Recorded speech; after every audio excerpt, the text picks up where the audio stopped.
Hello everyone, আজকে আমি তোমাদের সাথে শেয়ার করব গেট রেডি উইথ মি। তো প্রথমে স্কিনার পরে নিয়ে আমি ড্রেসটাও চেঞ্জ করে নিয়েছি। ড্রেস চেঞ্জ করে তারপর আমি চুল খুলে চুলটাকে ভালো করে আমি আঁচড়ে নিয়েছি।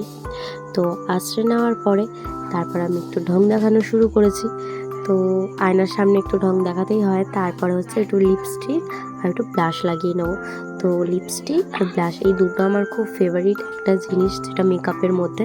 তো এই দুটো লাগিয়ে নিয়ে তারপর আমি লিপস্টিকটাও পরে নিলাম। তো লিপস্টিকটা পরে নিয়ে দেখো, বলো আমাকে কীরকম লাগছে। তো আমি মুখে আর বেশি কিছু ইউজ করি না, এই দুটোই ইউজ করি। তারপর আমি চুলে সিরাম মেখে চুলটা ভালো করে বেঁধে নিয়েছি। এই গরমে কীরকম চুল বাঁধবো কিছুই বুঝতে পারি না, তো লাস্টে উঁচু করে একটু বেঁধে নিয়েছি। বেঁধে নিয়ে তারপরে আমি আমার টিফিন ব্যাগ, জল এগুলোকে সব রেডি করে নিচ্ছিলাম। নিয়ে তারপরে যেহেতু বাইরে রোদ, তো সানগ্লাসটাও পরে নিই। আর সানগ্লাস পরে দেখো আমার ঢং দেখানো শুরু। তো ঢং ঢং দেখিয়ে তারপরে ছাতা নিয়ে বেরিয়ে পড়বো। তো লাস্ট এই হচ্ছে আমার ফাইনাল লুক। তো কীরকম লাগছে আমাকে জানাও। ভালো লাগলে একটা লাইক, কমেন্ট, শেয়ার করো। চলে আসবো একটা নতুন কোনো ভিডিও নিয়ে। তো আজকের মতো এখানে টাটা।